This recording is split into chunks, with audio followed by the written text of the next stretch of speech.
我们要开始吗？他在跑了。OK。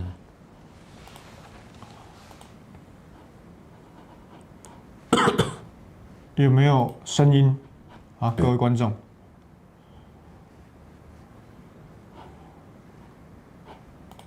什么儿童专属啊？靠北哦。什么？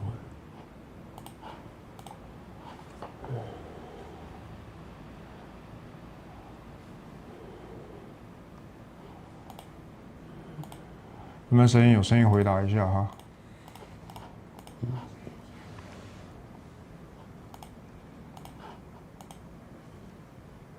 观众可以说有没有声音吗？他们留言区啊。哦 ，OK。那我现在好像有点不知道卡住什么。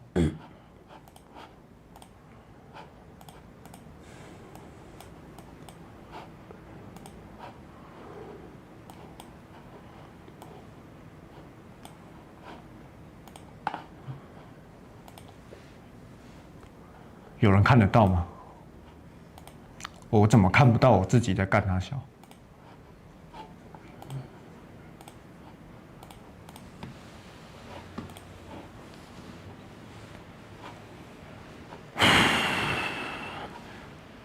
见鬼了！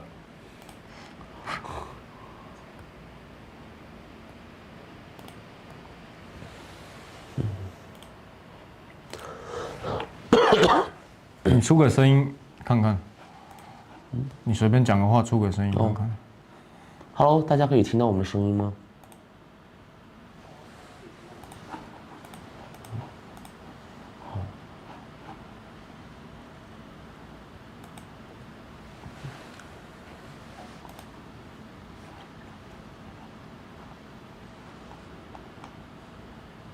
有，影像画面都清楚。好，反正前面我们先累积人流一下，然后我也是检查个设备，因为确实很久没有搞这种直播，有一些生疏啦。哎，你前两天不是有直播？对，但那个时候也是蛮生疏的。哦，这样。不常直播。OK。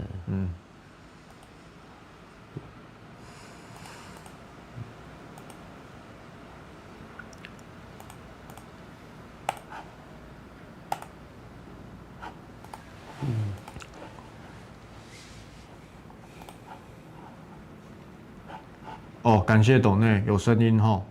左边的是谁？来，你介绍一下你自己吧。我觉得你粉丝长得很快，很多人都不认识我。对，对啊。我们认识几年啦？有人说你是不是土拨鼠？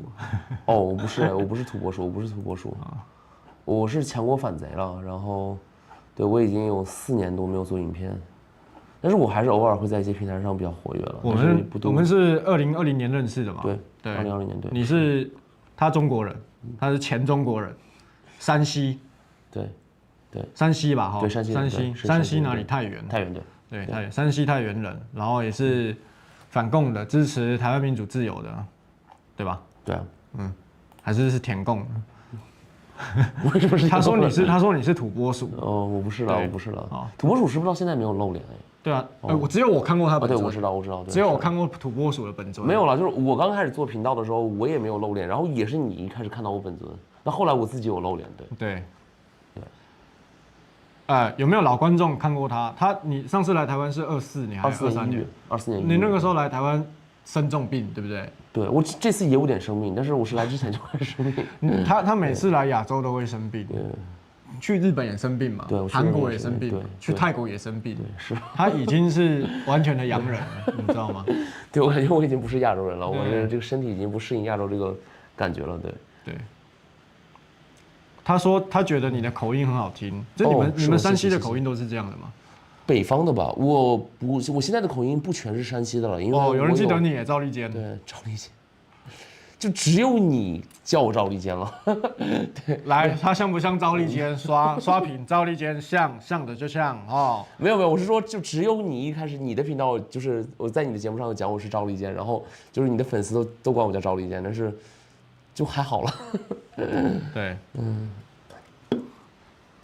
然后我的口音没有很山西，就是山西人讲话跟我现在口音完全不一样了已经。然后因为我本科有在就是北京读，后来我就出国，然后出国就是讲英语为主，然后偶尔也会讲中文，但是讲中文的人都是。有人说他也是山西太原人哦，你同乡 ，OK， 你们有没有山西同乡会也是统战的那种？我感觉在你的评论区留言说他地址好像有点危险哦。我还好嘛，因为我反正也不会中国，但如果他不过他在马来西亚还好了，对我觉得还好。好，我们等人流多一点哈，我们前面先瞎聊哈，我们等人流多一点哈。好啊，你现在是第2次来台湾吗？对。因为我看到你翠发文，你说你来到桃园机场，对，你有一种莫名的情绪，对，是为什么是什么情绪？哎，我不知道哎，就是首先我想说就是肯定跟中国没有关系。对，我不想回中国，而且我如果回中国，反而不是这样的情绪。哦，就我感觉可能台湾像是第2家乡的感觉，但是我在台湾就是上次嘛，我只来过2个星期，所以这是第2次来。但会有一种可能是第二家乡的感觉。然后这些文字我都认识，然后跟所有人都可以无障碍交流。也可能是因为我来台湾之前我有去泰国，然后去泰国呢对我跟泰国人没有办法交流，因为泰国人总体来说啊就是英文很差，然后有些人想做中国人生意，他会讲一点中文。但基本没有沟通，就比如说你去买东西嘛，你就指东西，然后买东西，然后给他付账什么的。就是你没有觉得来到台湾或者台北有一种再回法拉盛的感觉，还是你觉得差蛮多的？差蛮多的，因为对你说，我觉得你说对，就是法拉盛大部分的这个标牌也是繁体字，然后但是我不知道怎么讲哎，就是法拉盛我觉得就是如果不是为了吃饭，我是不会去的，我觉得蛮破的。但台湾不是，就是感觉。可是他们都说台湾很多铁皮屋啊，然后脏脏的啊，然后就是很像中国的3线、90线城市，9000线城市。但我觉得可能，我个人觉得可能更多是文化方面吧，就是因为第一次我来台湾，虽然病得很厉害，但是我对这边文化的感觉很好，我觉得可能是这样。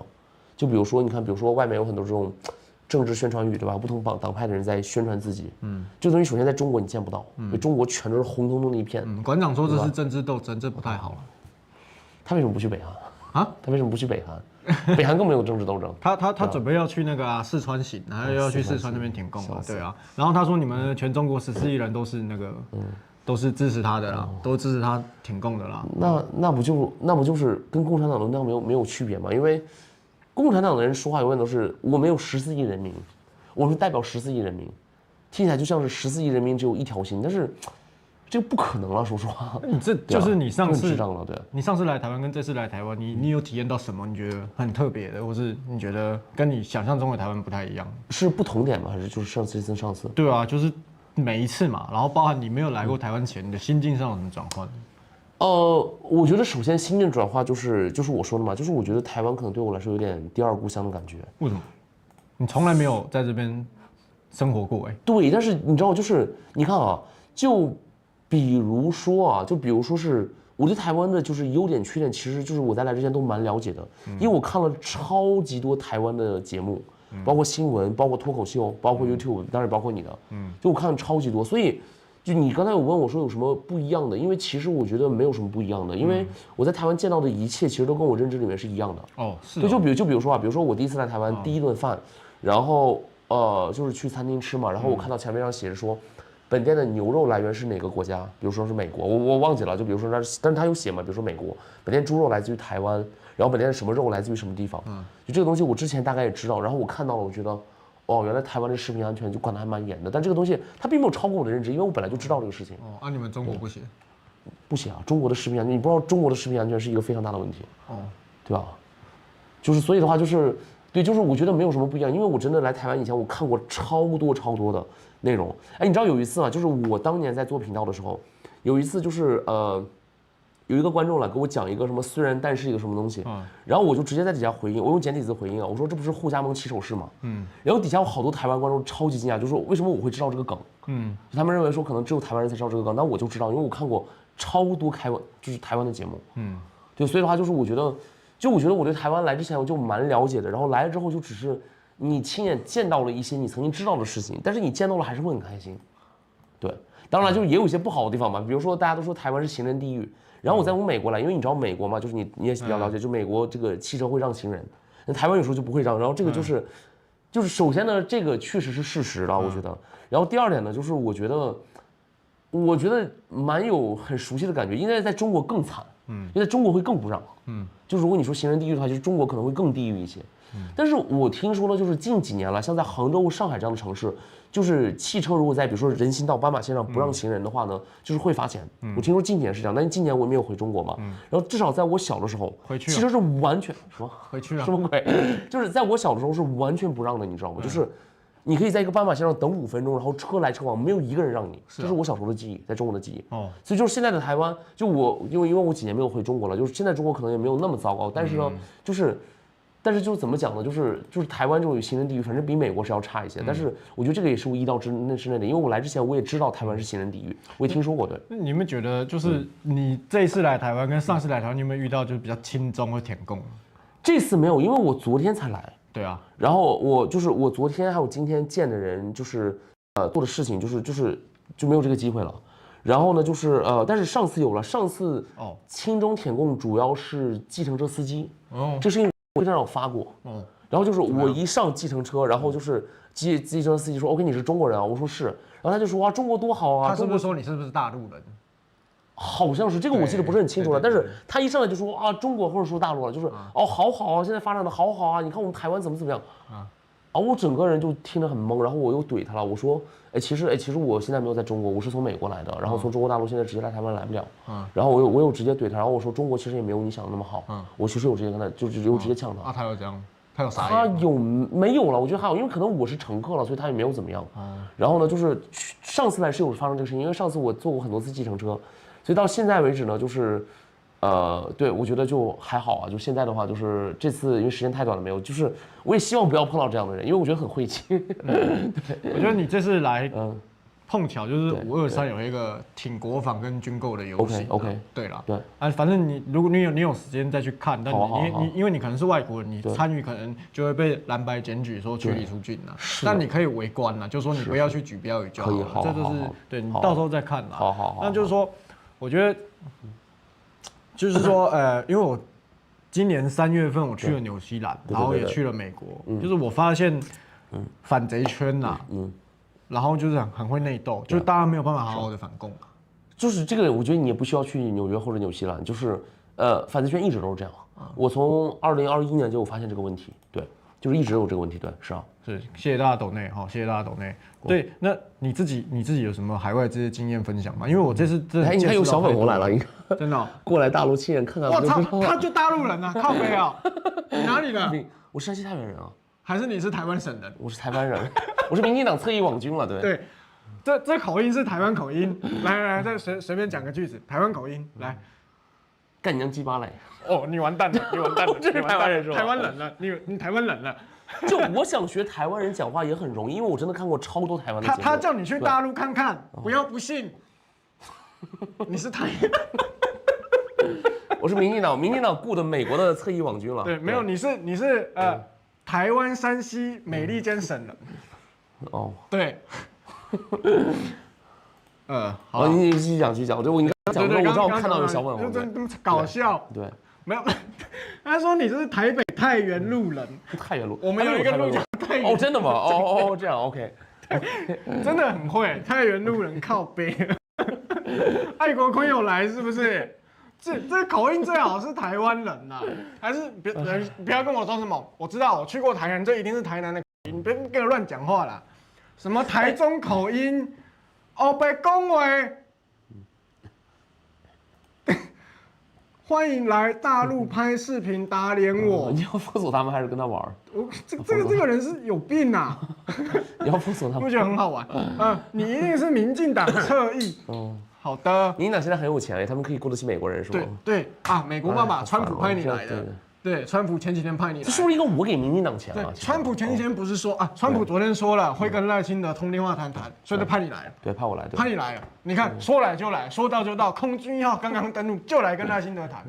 不要讲微博好不好？我可以跟川普用讲英文，我可以跟赖清德讲中文，我觉得可以。是的，加一口。什么啦？好了。我觉得有一件事情很恶心，就是我以前做节目里面就是有专门针对台湾人的影片，或者上台湾的 YouTube 的节目。然后因为我很熟悉台湾人的用词，比如说国小、国中这种，因为在中国我们不这么讲，我们讲小学和初中。我有讲国小和国中，然后超多人估计是粉红了，就说我是台湾演员扮演的。但我因为这个节目我就是针对台湾人的，所以我要用台湾人习惯的用词，但我的口音明显不是啊。对，我觉得蛮搞笑的。对，确实。对，这样声音有没有比较大？我会把声音拉大，因为刚观众有说声音比较小，我现在后台有拉大，跟我说有没有变大一点？好，有变大一点我就不调了。好，有哈，那这样的声音是可以的吗？可以打，可以哈，多数决好不好？好啊，然后那个就是就是你刚才讲到什么？不好意思，我打断了。对，因为我刚才你讲话的时候，我看到小粉红，然后我觉得蛮搞笑的，很搞笑。好了，我觉得刚分享一些，就是其实我也知道说海外有一些反共，就是说我在美国也遇过，干89我要找他合照，对，然后合完照就走了，活动游行都不参加，对，你干嘛啊？我干。妈的！我跟89拍照，我可以 po 上网，我就可以申请美国政治庇护，因为89是通缉犯。我跟他拍照，我有反共。你看我有举个旗，美国那个签证官他说：“哦，你好可能你回不去了，89是政治犯，对不对？”对，我给你好，给你美国签证，给你美国那个暂时居留，对不对？对，这个我操，好多这样子的，现在越来越难了。对你刚才有讲到那个反贼的这个圈内斗的事情嘛，然后你刚才有讲说你今年去那个纽西兰和纽约，就我觉得你不用去了，就这个现象，其实我2021年我就有发现。然后反贼圈内斗非常严重，然后就大家互相批斗了。对啊，但我觉得就如果公开大家争论一些观点的不同，那我觉得还好，因为反贼的大家比如说共识是反共，然后可能每个人的这个程度也不一样，然后大家对别的话题这个认知也不一样，所以我觉得这个就正常的争论是可以的了。但是就会有些人，比如说有些人会报一些隐私信息啊，或者会有一些就是说是会互相的攻伐，这种我觉得这种就是我觉得还蛮恶心的，对，就是这种现象其实还蛮多的，说实话。对。那其实我一直有一件事情想要问你，对，就是这个事情也埋在我心里很久了。你说，就是我其实蛮难受的。对，你说，因为我跟你认识6年。对啊，是啊。就很尴尬，但是我觉得我也希望借由这个事情，这个事件把这个东西讲开，因为我不希望再有背刺的人出现。好啊，对，好啊。对。那为什么我会这么讲呢？因为他妈的，我跟你认识6年了，然后我去年遭受到了一个很巨大的打击。对，是啊。不是大罢免失败哦。我知道。我对那个狼啊，对啊，我们都知道。然后好 ，OK， 我不讲他，反正你知道我因为我看了2-3次心理医生。OK，我看了2-3次心理医生，还是4次我忘了。Anyway， 很多次。OK， 我一直到12月拍日本纪录片，我才稍微缓过来。对。然后今年3月份，我到纽西兰去开会，也是反共的事情。对。然后突然有一个人跟我讲说，你其实很讨厌我，然后你他妈的我很讨厌你。对，你干你你都心口不一啊。OK。然后什么，你表面上跟我装好，因为我是100万网红，你他妈要捧我懒趴，你要吃我懒觉，不是之类的。不是，等一下，我现在已经不做网红了，我的这个重心也转到别的事情上。是他就这么讲，然后我其实我当然会觉得有点怀疑嘛，但是他越讲越多，比如说什么，我会觉得一个很扯的是，对，你说，我第2次去美国找你，你不是请我吃你们家附近那个意大利菜吗？对啊，叫 Olive Garden， 对，这是在那个美国很有名的一个意大利菜连锁店，对，就萨克拉门托那里的嘛，对。我操，那个美国人吃的分量很大啊，我跟我老婆都吃不完嘛。然后他说什么？他说你跟他抱怨说，我跟我太太很浪费、奢华，为什么？什么？菜不吃完，那家店没有很贵，不打包。对，那家店他就这么讲的嘛。他就这么讲，我没有期待你吃完，然后那家店没有，那家店就是也没有很贵啊，也没有很奢华。对，然后他说什么？你只是客套说要我，你要请我啦，对啊，你客套的，然后我不应该接受你的客套。我也没有客套啊，因为我觉得你当时第一次来美国，他说什么？干，这是中华文化嘛，那3003浪嘛，他妈的我竟然3003浪之后，我还那个让你请，但我早就已经脱离中华文化这个圈子了，我已经不在这个圈子里。Anyway， 他就这么讲嘛，然后这第2件事情嘛，我会觉得说，然后他又说，这样我自己也觉得很不妥，我说你怎么人前人后一个样？你如果不想，但我不是这样的人但其实我不是这样的人，所以我那时候我就觉得我那时候很难过，因为那时候我跟我员工一起出差，我在车上讲了快1个小时的电话，我那时候心情是越来越低落，然后我想说，不是，但是其实你知道我3月初我在纽西兰听到这件事，还有很多啦。对，我只是挑几个出来讲。对，然后我3月中我不是就到美国了？我纽西兰回来之后，我不是直接去美国？对，是啊。然后你不知道我去美国？我后来有看到，对啊。然后你不是说要不要出来吃个饭见面？对，是啊。我其实一直推掉，对不对？我有感觉到，对，是啊。我觉得我不知道怎么面对你，我觉得你干你娘，你这人很可怕。我有什么可怕？就是刚那些讲的事情，还有蛮多的，比如说我去住你家，是你邀请我住你家的，是啊，对吧？那我会觉得说，你邀请我住你家，其实我一开始也有推，我觉得说我自己住我会更自在一些嘛，或者说我不会打扰你的生活嘛。但没有啊，因为当时我蛮想让你去我家的，对啊。然后说什么我应该要礼尚往来，我应该补贴你一些，我也不知道补贴什么，补贴你房租吗？日租吗？是什么日租房？我不知道啊，水电费吗？还是什么瓦斯？我不知道啊。然后我听起来会觉得你这个人怎么跟我认识的不一样？你知道还有一个最扯是什么 ？OK， 我那时候觉得不是，因为这件事我有跟你讲过。那时候因为我长期没有陪我太太，对吧？我那时候做了很多事情，是。然后那时候结婚的时候，我想说好，那我送她一颗好像30多万，40万。我记得你说40万，你讲过。我送她那个钻戒，1克拉的，我送她那个。是啊。然后你说我很小气，我不送我太太那个什么几千块的路边摊。你等一下，我没有觉得很小气，我觉得这个钱已经很多了。我也觉得很多。40万换成美元有1万多，对啊，有1万多，对啊。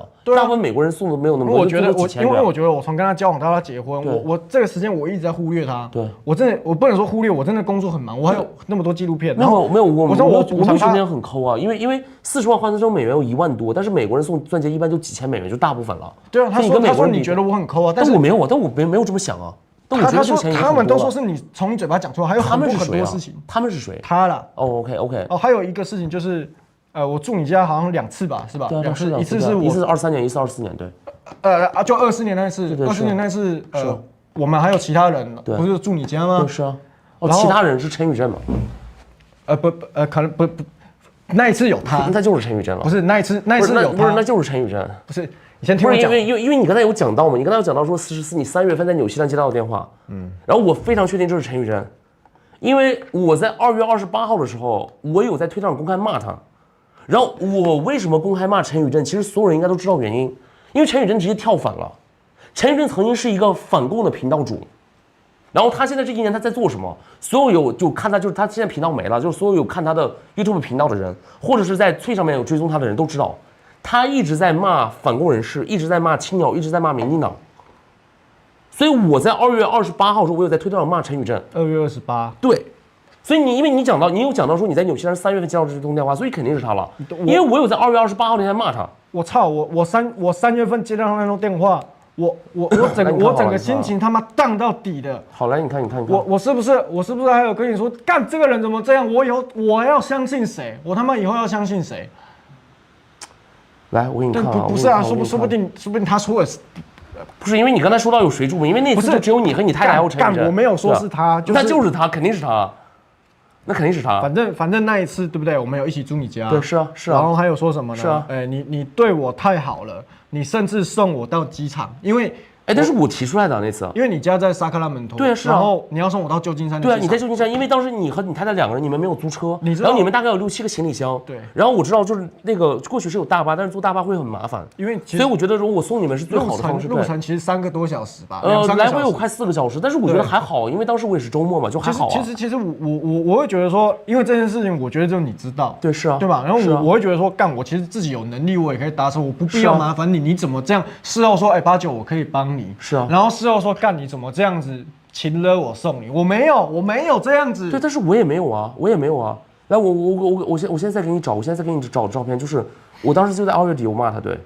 OK， 这是你看，这是我3月25号截的图，对吧？但是你看这个发帖的时间，你看是2月28号，对吧？你看这是陈宇正他的推特账号，然后对吧？然后我们怎么看？我一会儿发给你好了。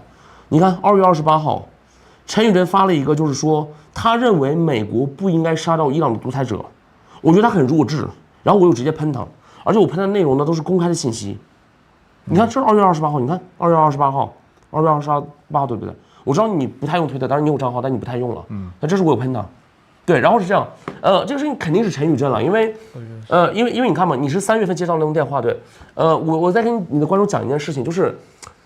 我在2月28号公开在推特上骂陈宇正之后呢，陈宇正从来都就是陈宇正就陈老师来了，然后我就一个人了，然后就是他有在3月份的时候，就是我有在那个 LinkedIn 上面呢，我有看到陈宇正用他自己的账号，然后呢有来看我的这个账号。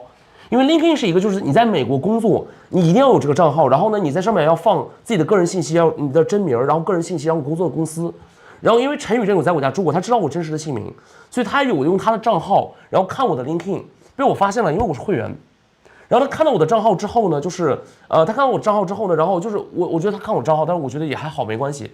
后来过了1个星期之后，也是3月份，3月下旬的时候，就差不多你来纽约那个时候，然后呢，就是我的公司的老板有跟我讲。他说他收到了一封邮件，这封邮件我现在给你看好了。你说你的老板？我老板收到了一封邮件，就是我们公司的公共邮箱收到了一封邮件。这封邮件呢，陈宇正就是这个我有截图嘛。然后陈宇正呢就是给我公司发邮件，然后呢就是他有指控我几件事情啊。第一件事情呢，他说我歧视女性，这个是完全没有的，我绝对没有这样公开记录。第二件事情，对，八九现在在看这个邮件内容，但是英文了，他可能会慢一些。然后我来跟大家讲，陈宇正就是给我的公司发了一封邮件。然后他为什么知道我公司啊？因为他有上我的 LinkedIn 账户，他知道我叫什么名字，所以他知道我在哪个公司工作。然后呢，他到我们公司的网站就可以看到我们公司的公开邮箱。然后陈宇正有给我公司的公开邮箱发邮件，他有指控我几件事情。首先呢，他说我这个人就是我的真名就是这个强国反贼，他有讲这个事情，然后有附上我的 YouTube 和推特链接。然后第二件事情呢，就是他有讲出，他有指控我几件事情。第一，他说我公开的就是侮辱女性，但这个我绝对没有这样的公开言论。第二呢，他说我有种族歧视中国人，但这个事情呢就很奇怪，因为我也是中国人嘛，就我也是中国人，所以我对中国人有一些攻击性的言论或者一些，我觉得这个是一个内部的反思了，我觉得这不算是这个种族歧视，因为我没有歧视白人，也没有歧视黑人，也没有歧视犹太人，所以这是第二件事情。第三件事情呢，陈宇正指控我反川普。第四件事情呢，陈宇正指控我反法轮功。这两件事情的言论我确实有，但我觉得这个是很正常，因为美国有言论自由啊。就是我在美国的平台，我有言论自由，我是美国公民。然后我有说 OK， 我觉得我不认可川普的一些事情，或者我不认可法轮功一些事情，这是言论自由。但是陈宇正，你看到这个邮件，你现在有拿我手机吗？对，就是他有指控我这几个事情，然后他有说就是说我做这样的事情，然后他最后一段他有跟我公司说，他说他们在众筹要起诉我。然后最诡异的是这封邮件最后的一个就是最后的这个署名叫李洪志。李洪志是谁呢？李洪志是法轮功的创始人，所以这不可能是李洪志本人发的嘛？然后这就是小号，就是，但这个事情呢，就是很明显是陈宇正干的，因为可以啊，没问题，可以啊。这样有吗？然后呢，你继续讲，我给观众看。对，我有在，就是我有把那个我公司的名字和我自己的名字打码，但其他东西都没有打码。那你传给我，我传给你，我现在传给你，对，我现在传给你好了，对，没问题。好，可是搞不好你自己 P 图的、啊，这为什么会有我自己 P 图？搞不好。你要我可以把我电脑拿过来，我电脑就我在这个地方。你要看我公司邮箱吗？还是怎么样？哦，我现在发给你好了，没关系，我现在发给你。OK， 你那个是可以那什么的是吗？传来给我。好，我传来。然后你接着讲，然后呢？好啊。哦，有这个有邮箱。对。哎，等一下。哎，不好意思，我发错了，不好意思。我发现什么鬼啊？那个是订房。对，我不好意思。这样我重新看一下，好，我发给你。所以不是那你跟他的矛盾是你跟他的嘛？那你有没有跟他造谣我这些事？不是，我为什么要跟他造谣你？不是，等一下，就是我跟你会比跟他近啊，我为什么要跟他造谣你？这是第一个事情。第二个事情就是，其实你认识我，就你也说你认识我6年了，对吧？对啊。你有经常看到我在网上骂人，对不对？对啊。所以说我看你不爽，我可以公开骂你啊。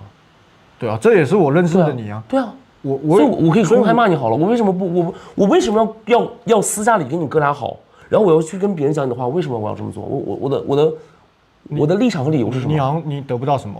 对啊。是啊。而且对吧？就是你是100万网红不假了，但是就是骂你的人也很多嘛，公开骂你的人很多。我如果看你不爽，我也可以骂你啊。然后我没有什么损失啊，因为我现在也不做网红，我也现在不做频道。对啊。你知道这么多事情，从去年到今年，我越来越难相信别人。对。哎，不，这个事情其实很简单了，就是首先就是你不知道我有没有 P 图嘛，但是我刚刚看到那个信箱应该是没有。对，就是这你是这样，你不知道我有没有 P 图，但是就是你知道去年就是那个陈宇真跟波特王的事情吗？就是就是他们前面的这个事情，这个争论，这个无所谓了。就是后来陈宇真不是有晒出他跟波特王的这个对话记录，然后他有讲到说波特王公开反攻，但是私下来跟他讲说，其实我没有很反攻了，我只是为了赚他们的钱。就陈宇真晒出的记录，然后你记得那个事儿吗？就然后波特王后来他又发一支影片在脆上面，然后他有就是直接把手机架起来，然后拿摄像机在那拍，然后就一个个划，然后就是一刀未剪的那个版本，就说他的对话记录里面没有这个过程，而且波特王的那个对话记录里面是有时间的，但陈宇真的晒出那个截图里面是没有时间的。所以他 P 图吗？当然是了，因为你记得吗？就是波特王那个是直接一刀未剪去录，然后他那个上面是有时间的，没有那个对话。那陈宇真晒出来那个对话记录里面是没有时间的。哦，我好像没有印象。对啊，没有。那你去问波特王啊，就是，对啊，就是这个事情确实是这样。对，所以他好像就很喜欢干这样的事情。然后他有给我公司，就刚才我有讲嘛，对吧？就他给我公司就是发了一封就是指控我的邮件。他说你怎么？对，你看嘛，第一，他说我歧视女性，对，这个我没有这样的言论，没有啊。第二，他说我歧视华人，歧视中国人，但是我本人就是华人，我本身就是亚裔中国人，对啊，所以我不知道这个算歧视吗？因为我知道黑人有时候也会骂黑人，就是 N word，这个你别的种族是不能骂，但是黑人自己之间是可以骂的。那第三点，他指控我是反川普，第四点，他说我反法轮功。但我只有言论批判他们，这个在美国本来就是言论自由的范畴。是啊，你在台湾你可以啊，可以啊。我在台湾我看过脱口秀，台湾的这个就是脱口秀也有讽刺川普也有啊。那我美国公民我为什么不可以去批评川普或者批评法轮功？为什么不可以？那寄这个信要干嘛？他要给我的公司寄信，然后要搞臭我，然后要让我公司知道，就是说，所以这个在美国是很严重的。如果是真的话，就是说种族歧视和歧视女性这两个会很严重。第三个、第四个没有啊。我觉得他是智障了，因为就他也不知道美国就是什么是言论自由，我觉得他什么都不懂啊。第三个、第四个肯定没有啊，因为这是言论自由的范畴啊。那你怎么确定是他？因为我刚才有讲啊，就可能你在看邮件的时候，可能你没有注意，是因为我在骂了他之后，因为我有 LinkedIn 这个网站的会员，我充了会员，LinkedIn 上是我的真名以及我的个人信息，然后他有用他自己的账号去看我的 LinkedIn 的资料，然后在这个情况下呢，就是他有被我抓包，因为我是会员，所以我可以看到谁看了我的资料，然后在这个事情发生了没多久之后，我老板就跟我讲，公司邮箱收到了这样一份邮件，其实时间线串着的，就是我2月28号骂了陈宇正。然后他在3月中旬左右，我看到他有看我的这个 LinkedIn， 然后3月下旬呢，我老板跟我讲，公司邮箱收到了一封他检举我的邮件，就是这样。而且还有一件事情，第二件事情就是，知道强国反贼这个账号以及知道我真名的人，大概不超过10个，你当然也知道了。但除了陈宇真以外，没有任何人有动机有做这个事情，因为别人都是我朋友，没有任何人有动机去做这个事情，就只有他有这个动机，因为他知道这信息，而且我刚刚骂过他，我公开的批评过他，骂过他。然后第三点就是他之前有这样的记录，因为就刚才我讲波特王那个事情，他之前本来就有这样的记录，就造谣抹黑，然后背后去阴你，他本来就有这个记录啊。他本来就会阴人。对，你可以跟波特王求证，要不然我们现在给他打电话还是怎么样？波特王，对啊，他造假波特王那个，就是跟他对话记录嘛，就是他造假，就是他有造假说波特王公开反攻，但是私下里面跟他讲说，其实我不反攻了，我只是为了赚他们的钱，我只是为了骗他们的钱。然后波特王有直接录下来那个影片说。其实这是记录，这没有这个对话。然后是波特王录的那个影片里面是有时间的，就发信息时间。但陈宇真的 P 图里面是没有这个东西的。可是我是当时发生的事情，对。你可以打电话给波特王求证了。我记得去年不是就是我们有打算从中协调他们的误会。是啊，没成啊。对，因为那个时候是他们两个刚刚开始有冲突，然后那个时候我们认为说陈宇真他是反攻的，那波特王也反攻，那我们说我们能不能协调一下，然后让他们就不要矛盾这种激化。但后来陈宇真不是跳船之后，我不知道你了，反正我跟他后来就没有再有联系。然后就是我其实也是就是因为他有在我家住过，然后大家之间有私交嘛，所以我也忍了他有快1年了。我知道他在脆上面一直发各种暴论，但是因为我用脆比较少，所以我就当看不见。可是因为我用推特比较多，所以他在推特上发那种暴论，我就忍不了了。所以今年2月28号，我也忍他1年了，所以我就喷他。然后后续我就有一系列的事情，然后再加上他跟你打电话这个事情，就是你想一想，就是整个发生这些事情嘛，就是我没有动机也没有理由去说这样的话。然后如果我真的对你很不爽，我就直接公开就好了，我没有必要去。对，你想上次去纽约对吧？虽然就是你推脱好多次，最后见我，其实我有跟你讲，我说我有在做这个 AI 方面的创业，然后我有说对吧？如果以后就是，然后我现在没有什么钱了，但是如果以后我们真的能做得好赚了钱，我也可以赞助你做一些活动。我当时有讲过。对。就你觉得我难道我会就是当时我们在纽约有讲这个吗？所以你觉得说就是我会说一边跟陈宇正一个已经跳反的人，我去跟他讲你的坏话，然后一边又跟你说 OK， 其实你如果我以后赚了钱，我可以资助你，你觉得我有病啊？对啊，好像是啊，对啊。然后邮件刚才你也看了，然后我公开骂他的这个推特你也看了，对，这些日期都有。然后就是 P 图，其实我不是很会 P 图了，我觉得只有他会 P 图，我不太会 P 图了，其实，对啊。所以就纯粹你在对我骂了他，我骂了他，就这样，然后他就打电话跟你讲，我讲过你的坏话，然后他就给我的公司邮箱寄信，就是这样，就这样，对啊。然后你觉得那些话真的是我讲的吗？跟波特王也是一样的，对啊，你要不现在打电话给他好了，我不知道他有没有在忙，但是你要不现在给他打电话尝试一下？不用了。OK，好，好，你看有人抖内，你看哦，这不是抖内，对，哦不好意思，你看，有一个会员对吧？他说波特王好像有拍影片过，陈雨珍有 P 图造谣对话，就觉得陈雨珍怪怪的，不要信比较好。这是你的会员哦，这不是我讲的。你觉得你要相信谁？就你看嘛，就是从政治立场上来说，我从来没有跳过，只是我现在没有在拍影片，是因为我的生活重心变了，但是我的立场并没有变过。可是他觉得说，对，他觉得说你们，可能我们反共了在抹黑他，所以他要去骂民进党之类的，我不知道。那他愿意做，但是他跟你讲那些话不是事实啊。那他愿意这么做，那是他的事情，那跟我们没有关系啊。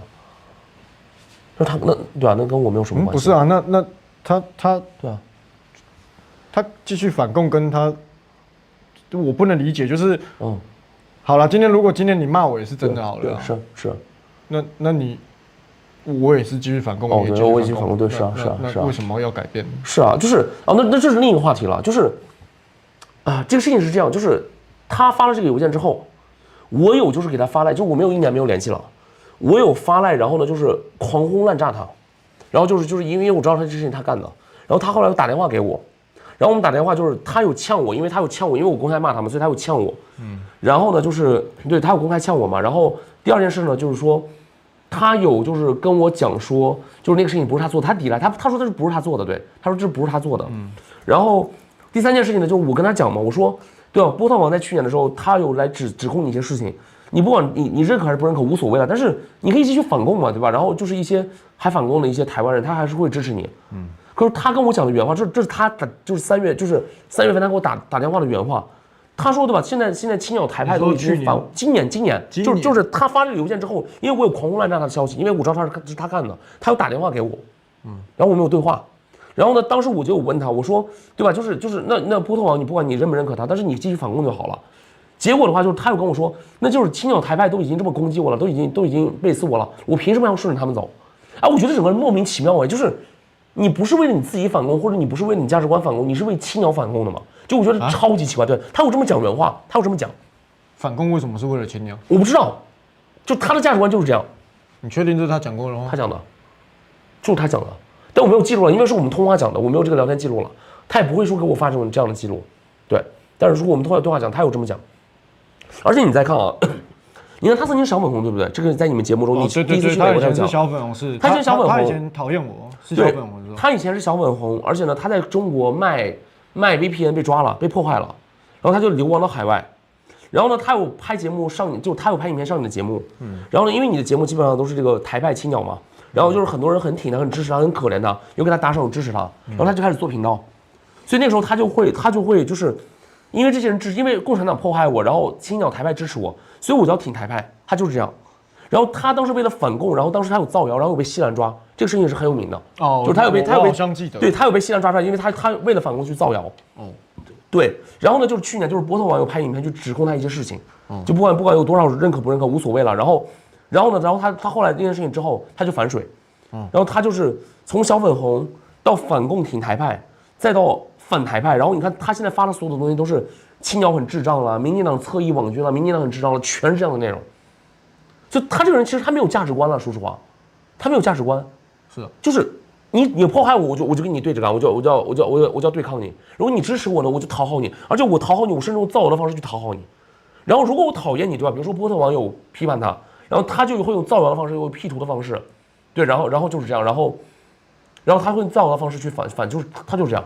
他没有价值观，也没有一个就是基本的一个东西，比如说讲事实，他没有这样的。就是他支持和谁反对谁，他都会用辟除骚扰的方式去做。你确定你要信他不信我吗？你确定吗？有人说声音很大吗？还是还好 ？OK， 因为可能我比较，那我调小一点，这样嘞？是不是因为我比较激动啊？其实我现在感冒了，但是我基本上刚才在喊了，说实话，对。干你鸟！我不知道我不知道我现在要相信谁，就是我。其实你知道不止去年那件事情，私底下还有什么事？对，你说，我们都讲出来无所谓了。去年我发生那个事情，对是，就是有一些团体也是拉帮结派，然后想要揠苗助长了，想要我们不要出来嘛。对是。所以那时候其实心里很。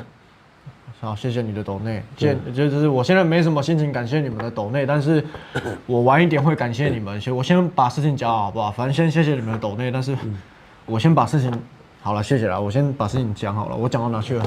对，没关系，没关系。你说去年有很多人就是说去打压你、破坏你，或者说跟着那个狼就是去。对我，但我会觉得说，大家其实明面上还是反共的。那好啊，那没关系，我还是继续反共啊。那请你也继续反共嘛。是啊。你他妈批判我，批斗我，随便你要随便你，请你继续反共。对，是啊。好，有些人有，有些人没有。是啊。那我没差，大家萍水相逢了。是啊。你还是继续反共，如果你有成绩，对，我心里也是会默默的给你拍手，好样的。但我们不会再有交集。好，那我问你一件事情，就是陈宇臻，你告诉我这一年他有反共吗？还是他是反什么？这些东西都是公开的，他的频道，当然他频道现在没了。他最想的东西，我们要现在看吗？我们现在要打开看吗？他这一年在干什么？不是。对，其实我也会觉得说，对，你可以反共，对，你也可以反民进党，对，你甚至可以反日本，都可以，是，可以同时进行，就是对。但是你看这一年他有反共吗？他就一直在每一个帖子都要带青鸟、弱智侧翼、民进党网军侧翼，他每一个都是这样。就是你现在打开看吧，没关系啊。他频道没了我也看不到。对，但是他有脆啊，他那个是可以看到的，你可以看啊，没关系啊，你可以看啊。对啊，所以你刚才说的很对啊，对啊，但是就是你可以看他是怎么做的，对啊。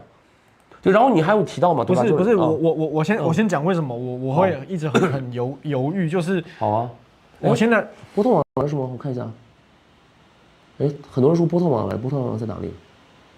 在哪里？你看，很多人都说波特王来了，是吗？在哪里啊？哦，波特王有抖内，怎么看抖内？我不会，你来操作，你来操作，怎么波特王怎么看？我看不到波特王哎，就怎么看抖内？就是他们很多人说波特王有抖内，对，你看一下，怎么看哎？我不知道哎。是在这里，不是啊，是啊，为什么都过了？对啊，是啊，哦，他抖70，好吧，那刚讲怎么看？要不你先讲，你先讲，我来找好了，我来找。他等下波特王，反正我没有赖他如果想要上，他自己会扣我了。没有关系，但是不是就是他们都说波特王来了，我来看好了，没关系。好，不重要了，不用，有就有，我觉得我们顺着下去。这，我看到了，陈宇臻超我对 ，OK。好，对，看到了，对。然后刚聊到哪？没有了，你就是对，我说你知道很多团体对，我们现在有5支纪录片，然后我礼拜6要上第1支，还有4支。对，我们中间需要很多人都不认识，很多人都要建立第一次信任。好。就是如果这些事情成了，OK， 对台湾有好处，但如果他是被试，当然对台湾难免有坏处，但是其实坏处最多的是我自己，是因为一定是爆破我，是，但我会觉得，即便爆破我又怎样？你他妈我事情干成了，是你好，我们这支影片，你确实，比如说。你拿共产党机密给我爆料，对，好，对台湾对世界的反共圈是有效的，对，然后你反而爆破我的一些，我也不知道什么东西，对，好，那你伤害我个人，对，那当然我不知道，因为我们做这个，我们是需要跟别人有这个信任，才可以有更多的合作，更多的交流，但是这么多的事情让我干，那我要相信你吗？对，不是，那你看 ，OK 好，你说你从去年开始到今年有被人攻击，对吧？然后你想想这一年，对吧？就是我看到新闻上你被攻击，我有给你发消息安慰你，对吧？有吧？对吧？然后就是说你去美国，每次我都主动见你，对吧？然后呢，就是对吧？就是今年你去纽约，对吧？虽然我有感觉到其实你没有很想见我，但是我有给你讲，对吧？我有跟你说 ，OK， 我现在在创业了，虽然我现在没有什么钱，但是以后如果赚了钱，我可以给你资助或者怎么样，就是你可以认为是画个饼了，但是至少我没有给你副作用嘛，对吧？我至少给你的这个哪怕是情绪价值，对吧？你可以当做一个情绪价值。那我其实有做，就是我力所能及能做的事情，对吧？我至少，那你觉得，然后还有一点就是陈宇真在给你打这通电话以前，他之前他跟你有联系吗？没有，没有。OK， 所以这1年他跟你没有联系，就公开的他跟你没有联系，不，私下他跟你没有联系。我有一直跟你交流，我有就尽量的鼓励你，然后去力所能及的，哪怕是给你一些情绪价值也好。然后公开的他已经完全跳反了，但是我还没有。我有推特，我有催，我都有。然后我现在最上面最前的置顶的是用繁体字打的，去支持他外面的话。因为我一直觉得啦，没有了，没有不是你看好了吗？就是你看嘛，就是我跟陈宇真对比嘛，就是公开的他已经骂了民进党青鸟1年，然后公开的这是我公开的，我现在是去年7月22号发的，我还在置顶，我是支持他外面的这个言论，而且我用繁体字打的，就是你为了让台湾人可以看懂。对吧？然后私下的就是陈宇真跟你没有任何联系，但是我有给你有时候发消息，我新闻上看到你被攻击或者怎么样，然后我有给你发消息，你觉得你要信任谁？你说吧。你不应该吗？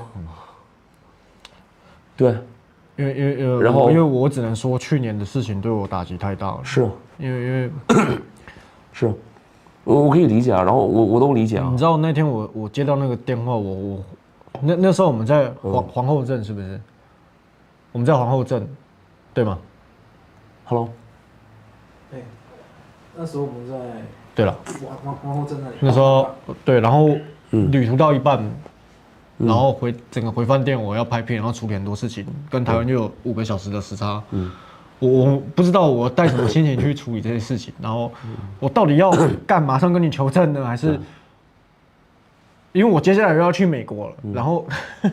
对啊，哎呦，因为去年那件事情，我看了4次心理医生了，真的。我知道，对，我知道。然后我也没有想到，因为为了大局啦，我很多事情我也没有办法公开去讲啦。我知道，我可以理解你。我只能跟心理医生讲。那怎么办？那怎么办呢？我可以理解你。其实你也可以跟我讲了，就是去年的时候还没有这些事情，你可以跟我讲了。如果去年这件事都没有发生，你们军还会分523跟524吗？跟去年419并成一场的，为什么还要分2场？算了，这我自己的murmur，这不重要。你要缓一缓，你要稍微缓一缓吗？还好。就是我看到很多就是这个弹幕评论有说啊，就说这个中国人不可信，还有呢就是在墙里面就是有家人在墙里的中国人不可信。但我这里要讲的就是，第一，我之前是中国人，虽然我现在是美国籍，但我之前是中国人。然后第二点呢，就是我也有家人在墙里边，然后有被公安喝茶，有被警察喝茶，所以我觉得呢，就是这个。有很多人都会被死，有很多人都会跳立场，但是我觉得这个标准有点一刀切了，就是有很多人是这么说，但是我觉得有点一刀切了，对，就是我觉得这个并不是说是就是有这样的人不可信，而是我觉得这个是要看人品的，就比如陈宇镇对吧？就是其实我也是后来才知道这个事情，就是他有造谣反共，然后有被西南去抓这个事情，这我后来才知道这个事情，我如果之前知道的话，可能我不会邀请他去我家里面，对，就是这样。然后因为一开始大家都说 OK， 就是大家都反共嘛，然后就都在美国，所以说 OK， 那大家见一面好了，我没关系。我其实我之前啊，应该说我到刚刚一直都还觉得说，陈老师可能就真的只是因为啊被呛到很不爽，干怎么没有青鸟或者台北帮我讲话，对，然后他才去赌气，然后才去，我是一直这样觉得，所以我觉得多少能同理，因为毕竟我当下出了那件事情，我也很想要。很多人跟我说不要了，对，不要了。对，89你要把眼光放远，你要看前面走，不要这样子。是啊，说这样子不是只有你一个人的事情。是，你看弹幕还有人记得第一小名。其实我也。稍微可以同理他嘛，所以我会这么想他，所以我不会直接说，可能你们很多人都说他直接舔共啊，收红钱，所以我没有这么讲过他吧，我也没有这么觉得他是这样子。你没有这样，你没有，对。是啊，所以我都我一直没有批评他什么，我到刚刚为止我可能还是相信他。对，当然我现在不知道，我现在很混乱。对，但我觉得我需要一点时间沉淀一下。我今天把我手上所有的这些证据、这些截图都发给你啊，然后有一些如果你可以公开你就公开，然后对啊，我都可以发给你好了。对，我现在发给你。谢谢你们的。哎，刚才抖内这位好像是就是好像我也知道他很久了，就是这个橙色抖内这个。我知道他。对，这个我们观众，我们频道老粉常常。对，我觉得老粉，对是。小熊维尼常来参加我们活动，我知道。哦，他是那个就是小熊维尼啊。哦，你知道吗？我不确定你说的是不是一个人，我不确定。好，我们等一下再下播再聊。对，好。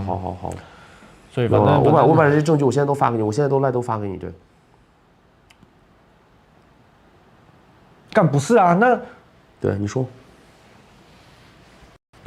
我不是我是觉得是我当下听到我很生气嘛，就是说你是自己要请我，但是你知道，就是你认识我6年了，你知道我不是这样的人。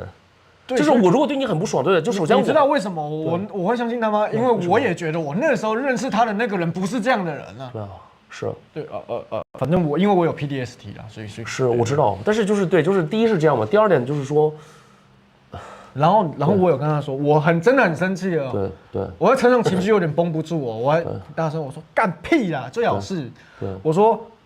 我去年到纽约的时候，我还请你去高档餐厅吃饭，旋转餐厅那个70几楼、80几楼，那个我自己不会去吃的，很高。是啊，然后还是悬空的，我请你去那边吃饭。是啊，然后你来台湾第一次，我也带你去花莲玩，我也请你吃饭。有啊，对啊，是啊。我甚至为了要带你去夜店，我还跟我老婆一起去，带你去夜店。是啊，不要让别人有新闻说我怎么带我老婆，我怎么自己一个人去夜店？等下被说文章，不好意思，我带我老婆一起。是啊，这些都发生，所以我不会去说，对，所以我不会去跟他讲那些话，对，是啊，我觉得是啊，反正就是礼尚往来啊，是啊，靠背啊，你现在阔绰一点，你请我；阔绰一点，我请你，是啊，我不会计较说，是啊，我不知道怎么讲就是不，你讲的很对，对啊，所以你说的都是事实啊，你说都是事实啊，所以我就不会去跟他讲。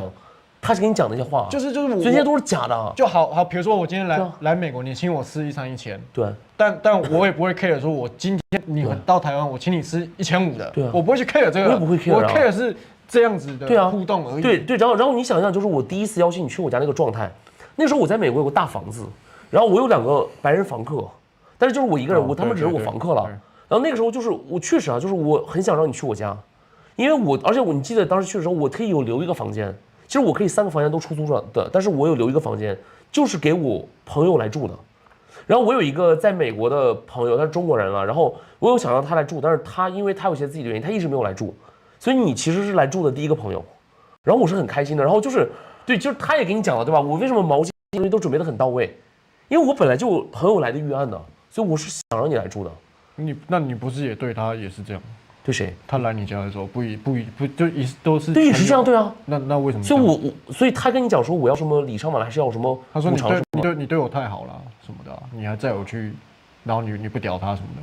我没有不屌他，我先送他去机场，然后有再送你去机场。只是因为他只是在就是美国飞到别的城市，所以他可以在萨克拉门多当地的机场。我有送他去当地机场，我先送他，然后我有送你们。对啊，所以。因为你们要去旧金山，所以我有送你们。那所以他也有。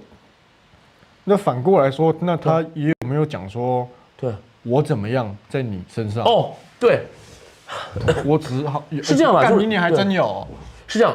一开始的时候没有，就是那次的时候他没有，他当时只是在，就是当时就是刚从我家离开之后，那个时候没有，就那个时候他只是讲一下 ，OK， 就是你对我们太好了。2024对，那个时候没有。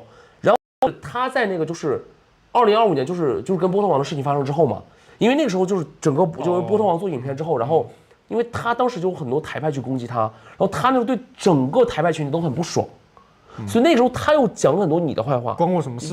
有几个事情，对，有几个事情就是说，首先他觉得你很极端。那个时候是2025年3月份，就波特王已经录了那个影片之后，就质疑他的影片之后。差不多2025年3月份。波特王那个影片还在嘛？对吧？那个影片他现在还在。波特王就是陈玉珍频道没了，但波特王的还在。啊，关我什么事？我那个对我怎样了？对，就是不关你什么事，你并没有参与，但是就是他当时是对台派都很不爽，他当时有无差别的攻击很多台派。哦，对，然后呢？然后就是首先你看第一个事情呢，就是他觉得你很极端。第二个事情呢，就是他觉得你有恶意剪辑，就那个人，我现在不想提，就是你跟他有关系那个，我不想提那个人。对，就是这样。然后他就是他有提到，就是说，就是他有提到，就是他认为你有恶意剪辑那个人。然后就首先就是从我的立场来说，就是我没有觉得有没有什么就是恶意剪辑不说，但是因为那个人嘛，就是他有很早就被国台办背书，这个事情我有公开发。对，所以我觉得他的想法很没有道理，但是。因为那个时候就是他比较惨了，因为他被很多台派攻击嘛，所以他对你的很多指责和吐槽，我就只是听一听而已。但是我就是首先呢，我也不会当回事儿；第二呢，我也不会传给你，因为因为我传给你的意义在哪里呢？就是我感觉我是在朋友之间说闲话嘛，我觉得没有这个必要性。波特王有发的。波特王没有了，波特王就有说陈宇真双面人，离他远点比较安心，别被陈宇真分化挑拨了。就这一个吧，还有别的吗？然后呢？没有，就是他当时有讲一些你的坏话，但是呢，我觉得我就那么一听，然后你看他讲完之后，我跟你还是该怎么样还是怎么样。但是我只是当做他，就是因为他那时候他的心情很低落，然后因为他被很多人攻击，所以我也是因为同情他嘛，所以他愿意讲我就那他跟波特王的矛盾，然后他被青鸟所谓攻击，对，他是这么讲的，跟你讲我坏话，对，这有什么关系呢？我怎么了呢？你没有做什么？那他想要干嘛呢？我不知道，他可能就是不爽吧，或者嫉妒你，我不知道了，嫉妒我不知道，嫉妒我什么？流量高或者怎么样，我不知道，就我不知道，就是你刚才不是有问吗？就是关你什么事？就不关你什么事啊？对啊，是啊。不关你什么事啊！可是他也没有出来，就是像骂你、骂波特王这样弄我。那可能是因为你没有主动攻击他吧？我不知道。对啊，我为什么要主动攻击他？但今天就是完了之后，就是我觉得就不一定了，对啊，我觉得不一定，他是不是有可能也会这么弄你？我不知道，有可能。我觉得我晚一点要沉淀一下，就是到底好啊，没问题。没有啊，我需要消化啦。对，到底是。他不是，说不定你们各参，我也不知道啦，干你娘嘞！我真的不是你有什么不知道的，就是不是？我觉得我可能情绪上没有办法接受。好，我可能好，可是我是人，我不是机器。好，不知道了。我不知道该怎么样哎，就是我该说点什么。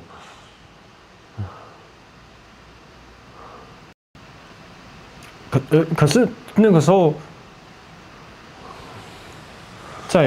文太太八囧老婆不在这儿。哎，对的，我先说一件事儿，就是可能很多观众不知道，八囧在美国有场婚礼，在台湾有场婚礼。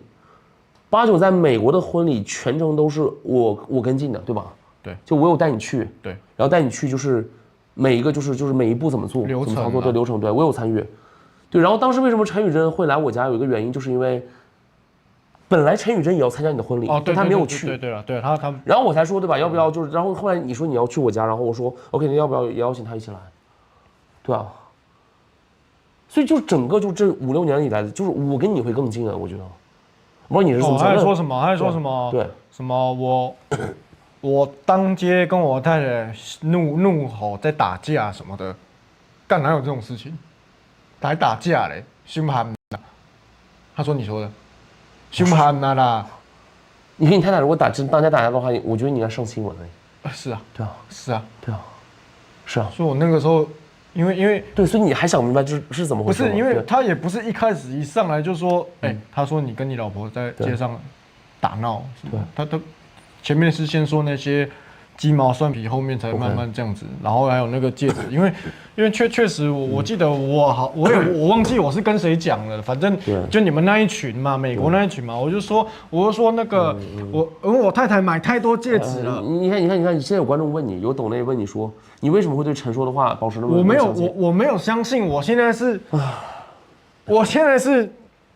情绪上没有办法接受，我需要时间沉淀。那这样，那你来沉淀，然后我来跟你。没有，我先讲那个。OK， 好，你先讲好了。戒指的事情嘛。好，对啊，对。因为我，你也知道，我跟我太太，我们尤其是最近每次在忙纪录片，我就是4点5点凌晨回家，然后中午12点1点又要来公司上班，然后跟你弄纪录片，然后收集资料，还要去采访预约的人，完之后我还要拍正片的主频道，我他妈还要收集资料，还要剪辑什么的，然后有时候员工休假，我自己要做，是不是？我要9点前上片呢。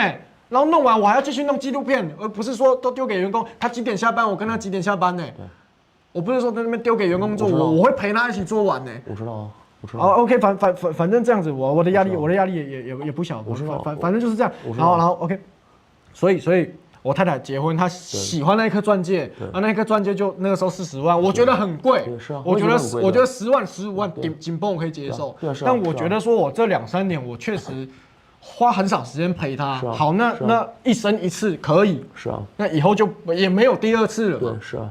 好，然后他之后，但是他很喜欢买那种戒指的小首饰，是哦，然后他就是那也很便宜，几百块、几千块，对，1000块那种，对，太多了。对，我说你这样戴下去会变那个千子观音，真的啊。我说不要这么多。OK，我只是这样讲，而且我也不是真的去念他，就只是一个调侃，说不要这么多，这样很可怕。你手伸出来是那个老佛爷，你知道吗？哦是。然后我忘记，你先看一下，对，这个观众有说了，对，陈宇真上轰动历史哥的节目，就是乱伦哥了，他跟你有互相攻击过很多次，对，所以陈宇真有上历史哥的节目，你觉得你该信我还是信他？你就说嘛，你还需要沉淀吗？啊，或者你现在情绪比较激动，那你先沉淀一点，那要不我跟你观众讲。对，然后他就说你说我小气，因为那个几百块的戒指不买给我老婆。不是那40万啊，我知道是40万啊，我知道啊。不是，他说别的，不是那个意思嘛，就是我那时候以为你不解风情，我就说不是啊，他已经买很多了，那不是多少钱的问题，2块钱我也不让他买的嘛。对，如果他要自己买是可以，我会觉得说过多了，需要想要是不一样的嘛。对，但是他如果要买，对，我不会阻止。但如果他问我的意见，我会觉得不要。对，我也没有说好，那你就不准买，我也没有这样。对。这很正常吧？我有尊重我太太吧？她问我意见，我说我不要啊。是啊，那她要买，她还是可以买啊，对吧？然后这件事情就是，然后你说我小气啊？不，但这件事情跟我没有关系啊。对他反正他就说你说的了。但是他跟我没有关系，就是我没有很喜欢涉及到别人私生活里面。对啊，反正对，其实你跟他说你很忙嘛，对吧？因为你是公众人物，然后就我自己在美国，其实那你想嘛，就是。我自己在美国，然后呢，就是我要去跟美国人竞争，我要讲英文，对，虽然我现在是美国国籍的，但是你想，美国有3亿多人都是美国籍，然后我要跟他们去竞争去抢工作，我跟他们读到一样的学校，但我英文我不是母语，然后呢，就是他们会有家庭的这种支撑，然后我虽然可能家里面有支撑，会给我一些钱，但是人家就是父母，就是整个家庭都是美国人，然后我要去跟他们竞争，所以其实我的压力也很大，就是我有自己的事情，所以为什么我不做频道？不是为什么我不做频道了？就是因为等一下我要回，有人说我太容易相信别人，对。你们今天坐我这个位置，我今天这个位置如果不去相信别人去完成任务的话，事情没有任何进展，即便牺牲我个人的威望又如何？我可以换来成就。揭露了身份证，揭露了统战的事情，揭露了我们纪录片后面月底年底还有很劲爆的。好，我们哪怕它是假，但它确实有换来一些中共中央的情报给我。我们政府单位有在，反正就是这样，确定是真的。哪怕他是带任务带间谍来渗透我的，那我也达成了这个任务。哪怕我被分化，但我现在会打了预防针。我现在会先预设这些人是有，那我可以怎么应对？我 ABC 方案我想出来了。我们要把事情做好，为了这个我认为的国家台湾可以往前推进。然后让更多人可以知道，哪怕牺牲我他会被背刺，那又怎样呢？那希望好了，那我这样被黑到底，那希望下一个人上来的反共的可以取代我，然后继续带着大家往前走，那就是这样一代传一代，那又怎样呢？回答你，就是未经他人苦，真的，我只能这样说，未经他人苦，就是我觉得我的抗压力已经很强了。我这个抗压力如果摆到一般人身上，我不认为很多人撑得住，就这样吧，就回答这个问题。对，没有，我相信你啊，我相信你这些，然后，所以就是我有，比如说我在新闻上我有看到你上新闻或者怎么样，然后我都有给你传讯息啊，我都有啊，对吧？所以你觉得如果我背地里跟人讲你的坏话，然后你出了事情，然后我又安慰你，那我这样做的意义在哪里？那如果我真的很讨厌你，那至少我可以做，我不用传信息去安慰你，这样我可以做吗？对吧？然后，对吧？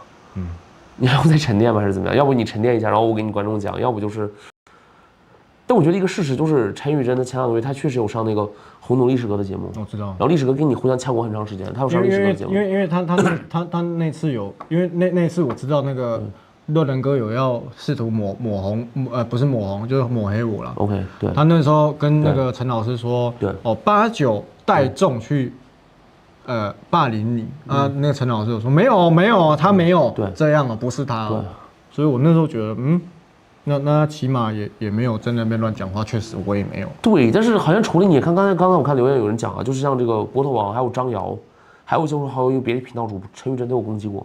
所以我觉得对，因为你之前没有公开去撕他，所以他没有攻击你。不知道我为什么要，就是我也不觉得我为什么要撕他，我当初是这样想嘛。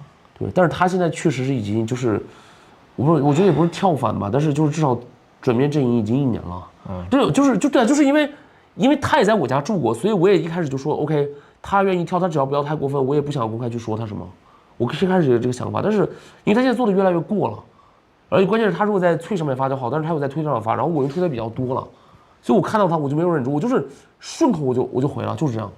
而且我骂他的内容都是基于公开性。其实我知道陈宇真很多私人的事情，我知道很多，但是我也并没有说 OK， 因为他跳阵营我就去揭露他私人事情，我没有哎，我都是基于他公开的信息以及他那个本身帖子的内容，我有去骂他，就是这样。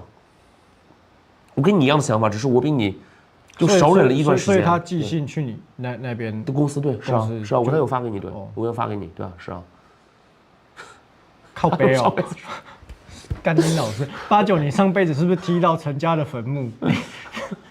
你合作了，陈家人有没有背刺？你之前有没有改过姓？你一直都姓你之前不是姓陈？我不姓陈，我从你没有改过姓？没有，我没有跟姓陈的人接触过。你也没有改过姓。好 ，OK。哎，对啊，我上辈子怎么了？踢到。哎，馆长也姓陈是吗？是啊。哎，现在就是剩那个 Thank you， 没事，我认识 Thank you， 我认陈柏伟 Thank you， 我认识他更久，我认识他好像多你1年。OK， 都2019年认识。他是台湾的公众人物了，对。对，就是他陈柏伟嘛，就是希望他是陈家唯一的例外啦，好不好？这个是哦，哎，怎么样关掉这个？你看这里面有说，陈有言语侮辱张瑶和新加坡 YT 金小姐。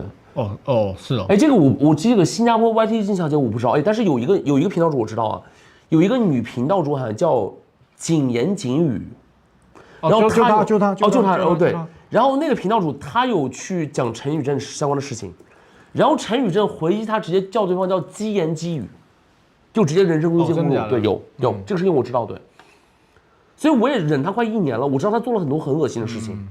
然后对我也忍他1年了，对吧？但是他之前有在我家住过嘛，就是我们一起住了嘛，所以就是我一开始也是忍嘛，就不想出来说嘛。但是他现在就我觉得做了很久，然后呢，我就 OK，我就顺手就骂了他一下，然后我就受到了一系列的这个问题，就是我有至少就是我现公司和前公司至少2个公司的老板都前公司也被有一样的姓，就名字改了一下，对，就是这样，然后呢？啊，没有然后，就是因为我在公开骂了他一次，然后他就向我的新公司和前公司去寄信，然后来指控我这样的事情，对，就是这样。帮你假装有抖内，你30块记得要放我桌上，上小啦。对，主席啊。哦，对 ，OK。哎，对，波特网现在还在吗？我不知道。就是对，还有一件事情，就是就是很巧啊，就是。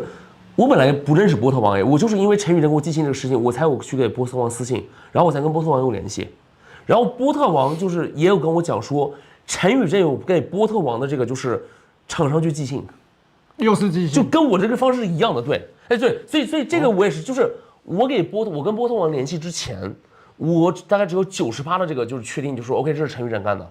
但是波特王讲说，他就陈宇正有对他做跟我一样的事情，就是那我就100%确认了。他的业配的对是啊，公司，哎，我不知道波特王会不会就是波特王会不会寄什么，你也不知道。反正就大概类似的东西吧，就抹黑，对，就抹黑，对，是这样，对是。我们看波特王会不会就是公开，我不知道他还在不在了，对。我靠，对啊。哎呦，那你要看一下这个吗？这个抖内。他说什么？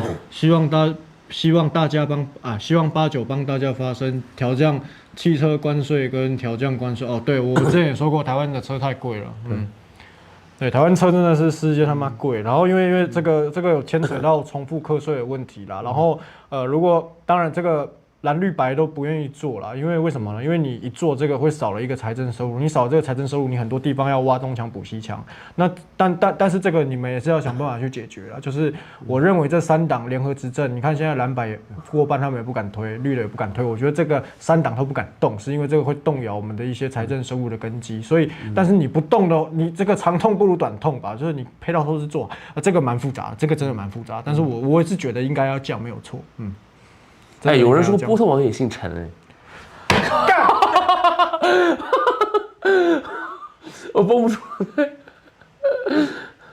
希望，对，对，他也姓陈是啊，我刚刚意识到这个事情，对，是啊。哦，还有陈正明不姓陈，那是他的艺名。哦，是这样他不姓陈，OK，好，OK。好了，希望这个 Thank you 陈柏伟跟那个波特王他叫陈什么？陈家劲，对，就是陈家的例外啦，好不好？就是，波特王是不是不在了？对，我刚刚想到这个事情，对，是啊。真的是很会乱讲陈家诅咒。对，陈家诅咒，对，是啊，是啊。波特王我学弟真的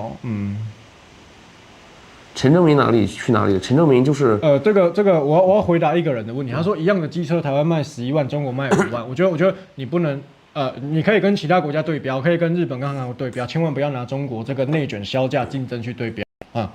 不要拿这个削价竞争，因为苹果现在在中国跟华为都同步在下架，然后中国很多都在削价竞争。那你削价竞争，你老板赚的少，老板赚的少，员工就是分的少，员工分的少，那出去消费的少，然后就消费降级，恶性循环。所以你可以拿其他国家对标，我是可以接受。你拿中国对标的话，这就不对等了。对，我觉得这几年就是我们看到，就是说你去美国，你感受到美国的这个通膨很严重，有20-30%。对。然后我来台湾，我觉得物价也有上涨。然后我不是刚去过泰国，泰国的物价比前几年涨了很多。就现在，我觉得全世界经济好的国家本来就会都在涨，但就是中国现在在降，它经济不好，它在降啊，是这样的，是。我这次去美国，跟我去年去美国，每年都会去一次美国，今年我特别有感觉。天哪，是这个物价，我赶快要逃离纽约，结果逃去加州更贵。德州的物价是最友善的，相对德州一直都有这样，对。然后我去的时候又碰上什么呢？伊朗跟美国的战争，哇，是油价就崩了，对，油价就崩了。还好我不开车了。其实对，其实纽约的油价其实没有很贵，加州油价一直都很贵，因为税的原因。然后一碰到这个战争，对，是这样，对，是这样。好了，那个我上个厕所了，不然你看观众有什么问题要问你的话，你好啊。什么波特王不姓波，他89不姓8啦。强过反贼不姓强。好了，我现在也在强颜欢笑。好，我上个厕所了。你看观众朋友什么问他，我2分钟1分钟后回来，好不好？没有了，就是我跟大家讲一下，就是说，我觉得这2年就是背刺的事情确实特别多了，就这个是事实。然后呢，我觉得我经常会看到台湾人讲说所有从中国出来的人都不可信。我个人看到这样的言论，我觉得蛮难过的吧，因为确实有很多人这样的人不可信。然后呢，就是我也没有办法改变我的出身嘛，因为我就是出生于中国，对吧？虽然我现在已经入籍美国，我现在已经美国籍，但是我还是没有办法改变我的出身。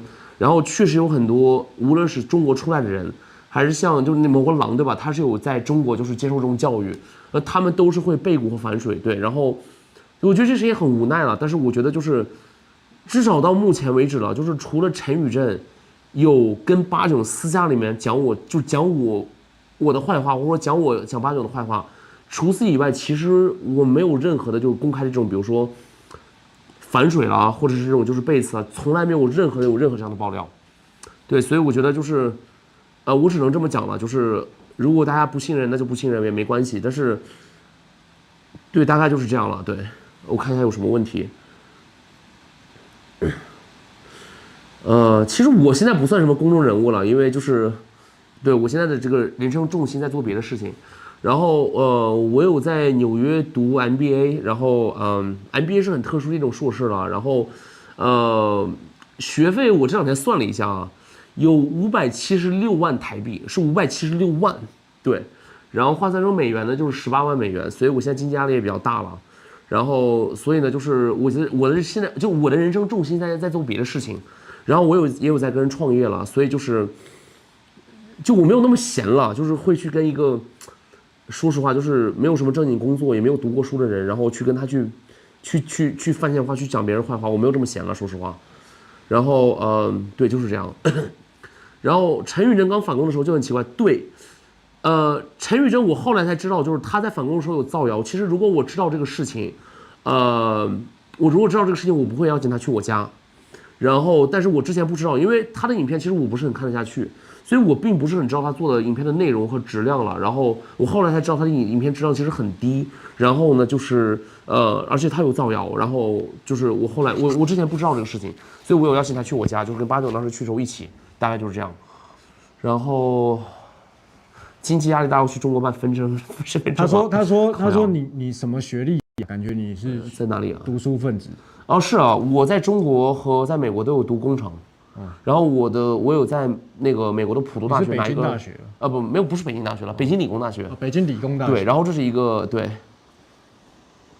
第一次看我的频道是骂 DJ 小明，对，哎，对，这个事情是这样。对啊，我怎么也遇到那个啊？看他也对，DJ 小明也是一个背4过8-9的人，是这样。对，就是我当时我跟 DJ 小明没有很熟了，就是我们之前有对话，后来我发现他就是有病，然后我又等2个月之后，我就直接做影片骂他，就这样。这是我风格啊，就是如果有一天我骂你，我会直接公开就是骂你，就是这样。就如果我没有这样做的话，就是而且我私下里面我还在跟你就是说一些好话，就那些事情是不可能的，对，因为我刚才有错过了什么问题，我看一下啊。他说你美国读什么大学？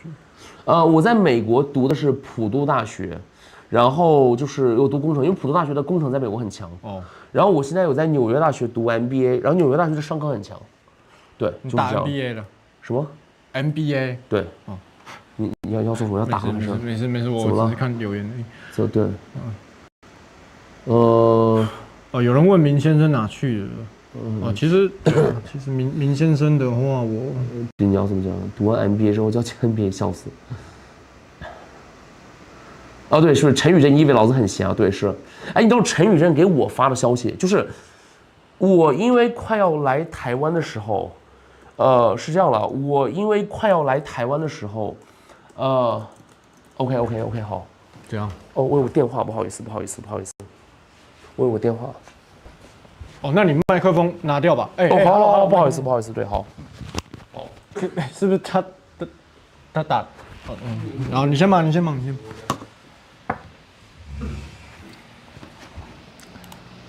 好啦，我觉得他那个电话可能要讲很久了，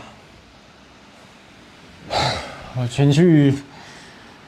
收一下啦，好了，先感谢前面大家的抖内，因为刚刚前面我没有空感谢大家的抖内，因为在厘清一些事情，然后情绪也很复杂。对了，老郑想要讲一下，我本身是川派89大，我虽然欣赏强国反贼的反共立场，但是强国反贼的反川言论反感诸如此类的，然后因为 YouTube 的演算法打压我们的饭碗你是游戏频道，你也被那个演算法打到，对不对？我就说了嘛，不是只有实战嘛，游戏也打，是马来西亚的。对，其实这个强国反贼，他对川普的立场，就是他比较讨厌川普，但是我觉得你看，我没有很喜欢川普，但是我不反感，就是我觉得还 OK。然后他很讨厌，但他也不会觉得干你是川粉还是你喜欢川普，我也不会说干你是川铁，我不会，就大家是和平的交流相处。当然啦，如果我不知道啦，哎呀，很乱啦，我不知道哎呀，如果是你们遇到这种接连下来的事情，对我去年看过3到4次心理医生，对我一直没讲，我必须很诚心的跟大家讲一件事情，就是，我31岁去看的，然后我员工跟我说，你知道吗？30岁前的话有前2次还前3次的免费，击败，就差这么一点，好啊，反正不管啦，就我以前一直以为，说去看的人都是软弱的人。心理玻璃心不够坚强的人，但我发现就是说每个人的忍耐力跟抗压力是不同的，需要得到释放。所以我去试试看，我会觉得，对我不应该对这个抱持有刻板印象，所以对那时候确实有去做这个疗程。去年我状态不是很好啦，虽然你们看到我在节目上也是嘻嘻哈哈，小维又怎么样，馆长又怎么样，但是心里不是很好受。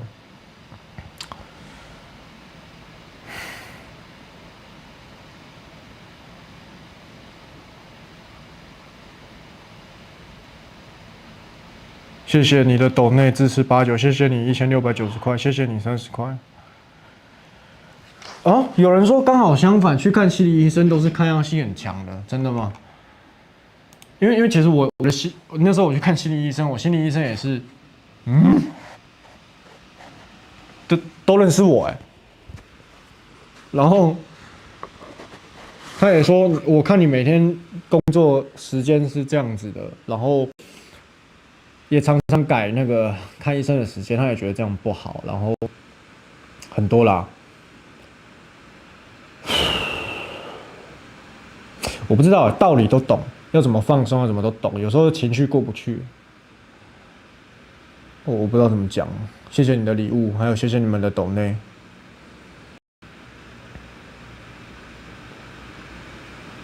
因为从来没有想过会这样，但我觉得说，我自己是这样啊，我自己是这样，就是私下沟通过，我是很诚恳的人，我有什么话就跟你讲什么话。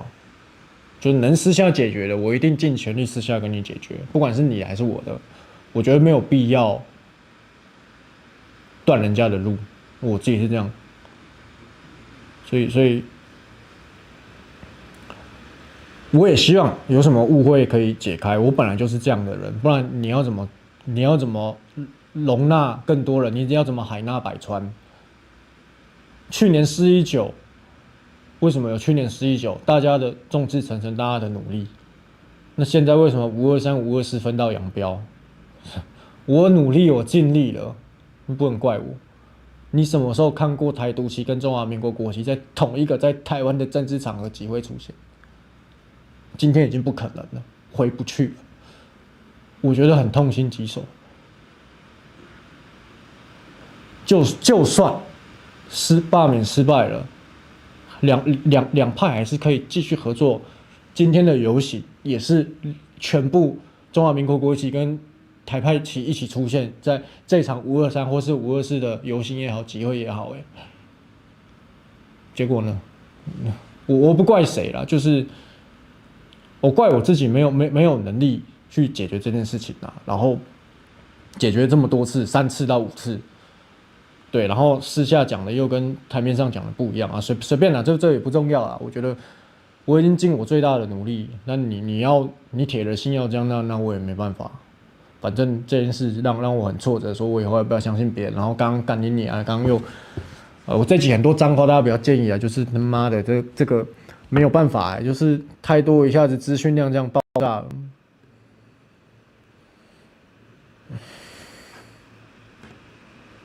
不要叫我馆长久，就今天这个东西资讯量真的让我必须会比较多脏话。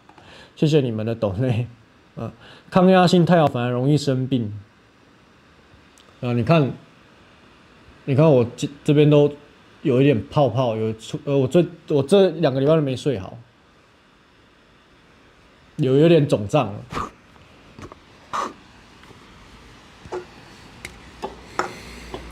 因为你知道我回去的时候已经4、5点了，4、5点，然后那个时候其实很亢奋，因为很期待自己的纪录片成品，然后要协调很多事情，然后没有办法秒入睡，就是回去还要洗澡嘛，还要整理一下东西，可能已经6点，甚至7点，太阳这么大，怎么睡？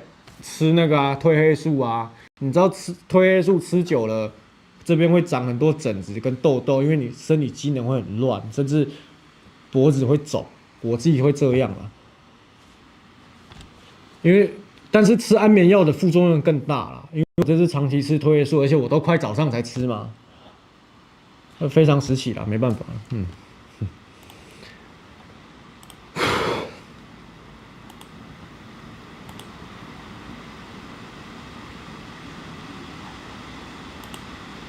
我现在就是免疫抵抗。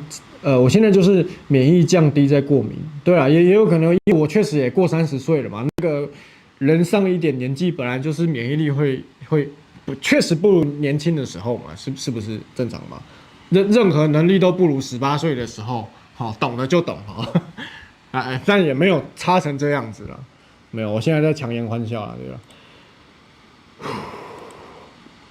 谢谢饮水思泉，饮水思源，对，就是不行啊！我有5支纪录片呐，对啊，对，没事啦，我们从小看你影片长大，我们懂，你不要鸡掰哦。不要啦，不要说他了，就是我不89年要活到150岁要撑住哦。其实活到这么久，如果器官都不行了，然后膝盖也不行了，我不要活这么久我不要走每一步路都是在痛的。谢谢你们的小心心。说实话，我个人感觉心眼最多的地方就是南方人，尤其是闽粤两地，一定要小心。单纯不单纯的都有鱼龙混杂。对。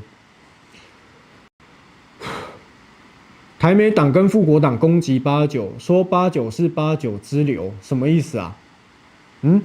他们什么时候攻击我了？刚刚吗？可以把链接贴在这里，我点开来看吗？他什么时候攻击我？我今天下午在迪化街买完葱油饼的时候，刚好看到89，还打了招呼。哦，是你，嗨，原来是你。啊，我又没有骂复国党跟台美党，他骂我干嘛？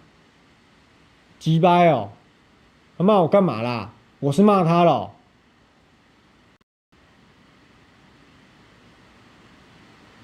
我要确定这件事情哦。有吗？有这件事情吗？把链接传给我。我又没有骂你们。哦，真的哦，心理智商已经扩大到45岁了。干嘛？我又没有去挑事，你骂我干嘛？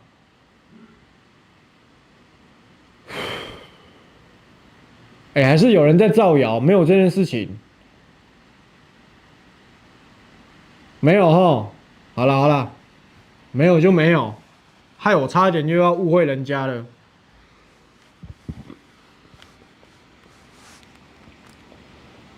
有没有考虑停更1个礼拜？我会养不起员工，还有那个房租，就是这里的出租，还有没办法。你说休息个1天，1个月月休1天2天应该还可以，1个礼拜我可能要解散一个我助理或是一个我的剪辑师了，没法抖。我还有副频道，副频道也没有在赚钱。谢谢你们加入会员啊，真的很谢谢你们。好了，最后有什么问题问一下啦。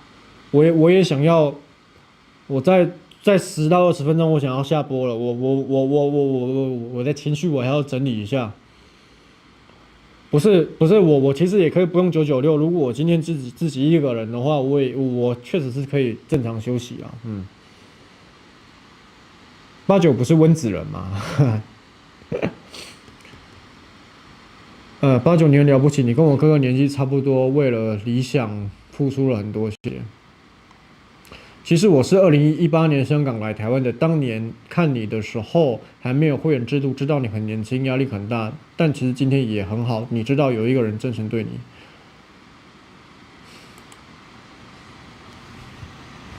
对啊，这个他现在是美国籍了嘛？对啦，其实我出社会之后，会很难遇到真心的朋友。真的出社会之后，因为很多人我不知道你们啦，很多人的朋友都是国中、高中啊，或是小学 ，maybe 大学。我也有大学的好朋友，但我最多的好朋友是在高中。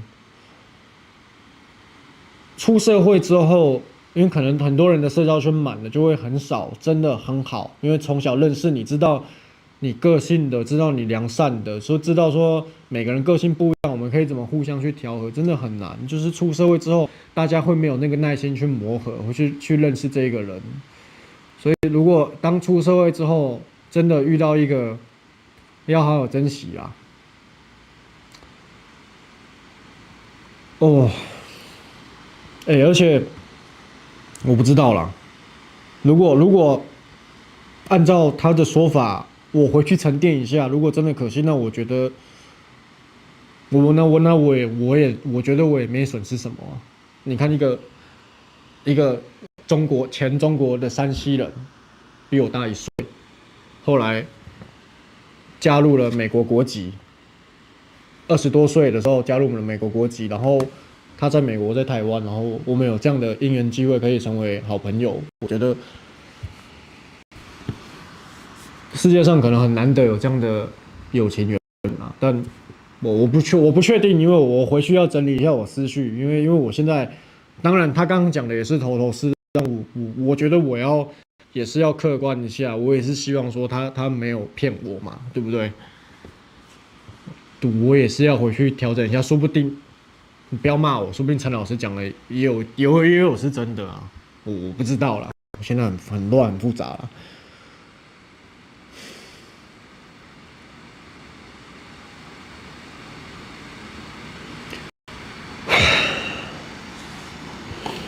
89，我14岁就看你了，我现在21岁，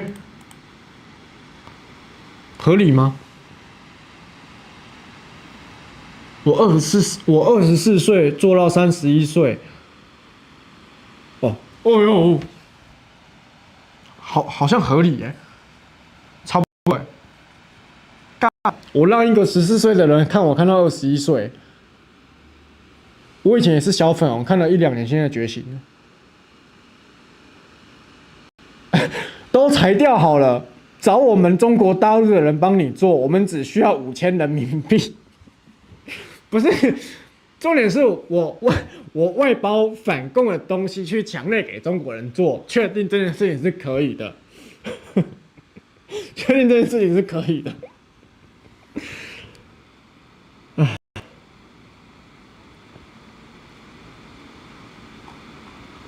不要开玩笑啦！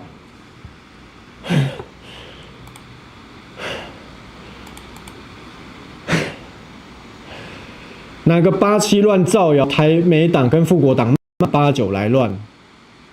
对啦，就是对啊，因为我觉得我也没有去批判他们，我也觉得其实我不管说他们现在跟网上有什么吵架啊什么的啊，我觉得大家各有选择啦，就是。你要去参加523就去524也可以去，没有关系。我觉得也不用说去523就是绿营台派啦，然后去524就是什么中共同路人啊，或是什么国民党骗票，我觉得就不用了，就是有去都好。你看我现在到现在还是秉持这样嘛，不然你要怎么团结那个最大公约数嘛？不是就是这样嘛？但是一直会有人想要分化我们的最大公约数嘛？我觉得。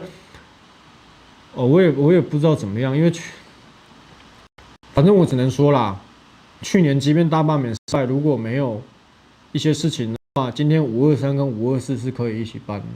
但这不怪谁，这不怪谁，每个人要走的路不一样，这不怪谁。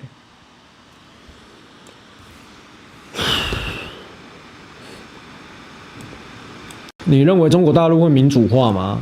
这个。我只能说，民主化需要很长的时间，而且不能再有集权复辟。而且这个民主化，我讲一个比较你们不太能接受的，台湾人到现在还有一点中国人的影子在，包含迟到，包含不守时，包含一些妹妹嘎嘎的东西，习性。但是我们经过了。我讲难听一点，被日本强制殖民50年，我们改掉了很多东西，然后接受了美国的文化的教育，洗掉了很多糟粕。所以那个5000年的大地，如果要做这件事情的话，需要裂解，不然那个大地很容易又有一个新的帝制也好，威权也好，集权也好，军国主义一定会，军阀一定会有。要裂解，所以虽然不好听，但事实我也知道，我刚刚讲的对台湾也不好听，但这是事实。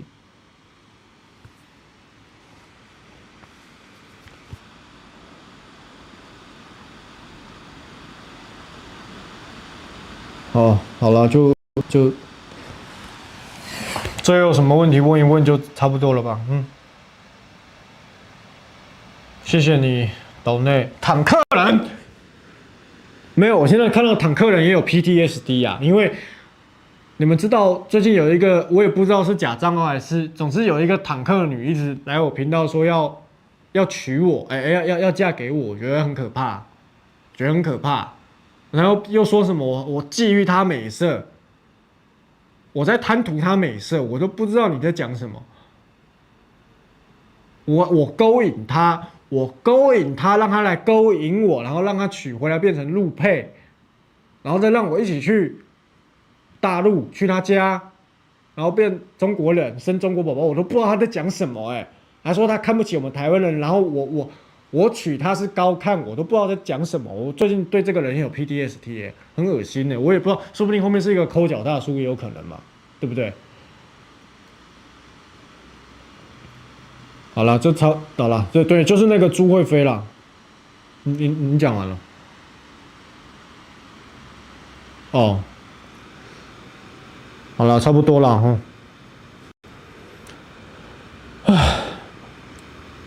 好了，那个这边最后再呼吁一下好不好？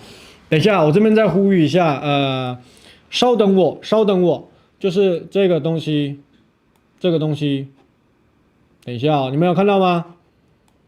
我再呼吁一下，来中间第一个是我们昨天上的身份证当事人来讲的影片，大家多帮我分享出去，这很重要。中间这个第二个是我们1分钟的纪录片预告片啦，这个触及率非常低，因为它只有1分钟，1分钟的影片 YouTube 比较少推，所以你们一定要去看，然后推出去，可能很多人还没看过旁边这个也是可能也很多人没看过了反正中间这一支纪录片的预告，这礼拜六军演结束不好意思，不是军演，你看我都已经语无伦次了挺军购结束之后，晚上一样时间上30分钟左右的日本台湾纪录片，靠大家把 YouTube 的连结都分享到 Thread 上面去，好吗？对，可以，等一下可以回去看谢谢你们抖内好，89辛苦了，情绪很难整理，可以理解。个人经验也遇到很多背刺，最后很难相信人，慢慢走出来。好，谢谢。什么？我一直以为下面置顶都是你找来的托，鸡掰了。没有，我觉得你们就是粉红很好笑，就是每当有一个粉红过来留言被我置顶，然后就会有新的粉红说他是我的演员，然后后来这个小粉红被我置顶之后，他又会被其他小粉红说是我的演员你们就是这样内斗的啦。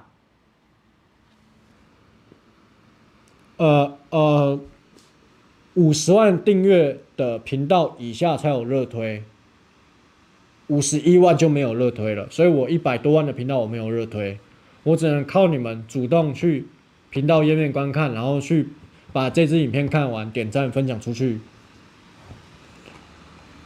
是不是被那个坦克粉红吓到了？要靠他爸在街道办的薪水养病？对。他说他爸很大啦，他爸是街道办主任啦。街道办主任是领长是台湾的领长还没有到村长就领长街长啦，这条街是我管太原路是我管的你混哪里了？我混长安街啦，长安街是我在管，就这样而已啊。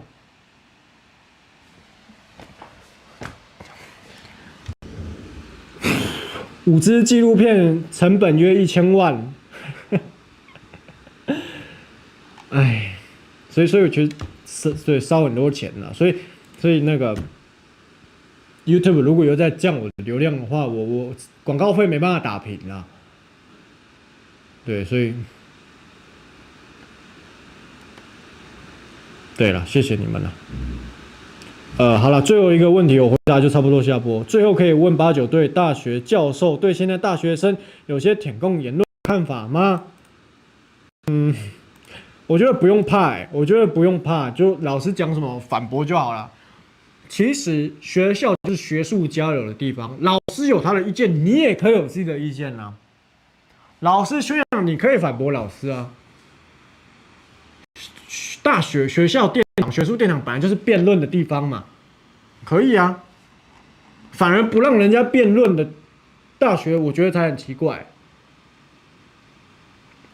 大学本来就是要去辩论社会议题，然后要让这个社会有更多元的价值存在，然后多元讨论，这样才是正常的啊。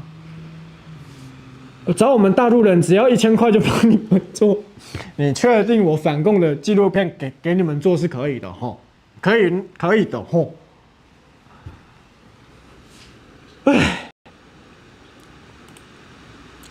说买房认识的长辈前阵子说要去厦门那边买房，我需要注意什么？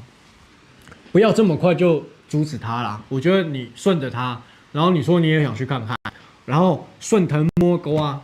他最后如果办了这一本白色的定居证，听清楚哦，定居证，马上拍照起来检举。居留证是 OK 的，定居证是 no OK 的。好了，谢谢你们的抖内啦。好，最后就这样吧。89，你目前到最高的中国公园是正厅级还是副部级呀？我不能讲，反正不会是国级的啦，不可能国级的。我不能讲，就这样吧。然后那个泉州当地的系统，赶快再把我影片切片切上去，我想继续看你翻车，因为你们要挑好哦。好啦，再见啦，再会啦，观众朋友，我要去休息，拜拜。